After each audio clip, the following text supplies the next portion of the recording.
There's two types of drops in Diablo 4. First one is the target farm. If I'm target farming something, I know where to get it. I'm working towards a build, there's a sense of progression, I'm leveling up, I've got ancestrals now, things are going well, and it reinforces that age-old belief that hard work pays off. And perhaps most importantly, I am in control, or so I think. However, there's also many downsides to target farming, mainly being that each failed run where I don't get what I'm looking for feels worse. And I start to tell myself certain stories about the game, the developers. This is shadow banned RNG where God doesn't love me anymore. And until I get it, my expectations are not met, which doesn't feel good.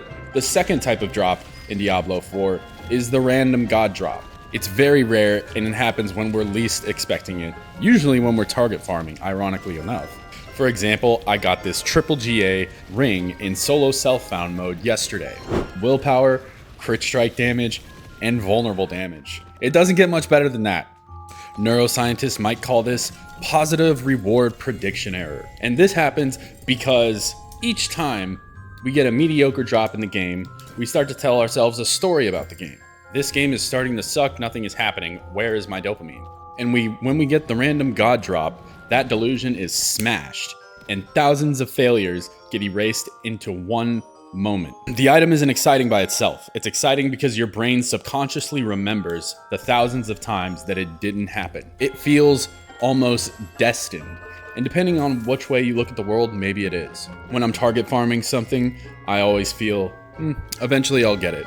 But when I get the random god drop, I feel, wait, why this? Why now? Why me? Am I special? And random god drops aren't all that great all the time.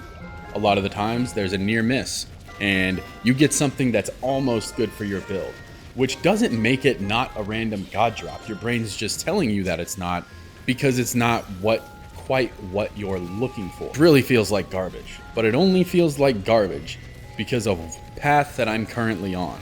But there's actually a third type of drop, a secret drop that I haven't told you about yet, which actually takes a little bit of open-mindedness and courage. This is the random god drop that changes your build. The other day I got a mythic Cal of Malefic Torment and I abandoned Dreadclaws entirely and I said, you know what, this is gonna be it. And it actually turned out to be a decent build. So, why is this relevant? Who cares about RNG right now? Well, as it turns out, a lot of people do because there's a big debate going on around mythics. When we upgrade our items into mythics, we don't always get what we were expecting. There's a fair take that says, hey, should have a linear progression system. There's also a case to be made for randomness. I'm not saying mythic upgrades are the time and place for it, but I am saying that we need to understand why we feel the way we feel about the game when we feel it, before we make decisions and protest on what we need to the developers. So with that, I ask you this. Which types of drops do you like better? Have you experienced the third drop yet? Are you dedicated to the highest damage dealing build? Are you open to suggestion and change? Let me know in the comments down below. If you made it this far, thanks so much for watching. If you like this video, press that like button. If you like me, subscribe. Peace.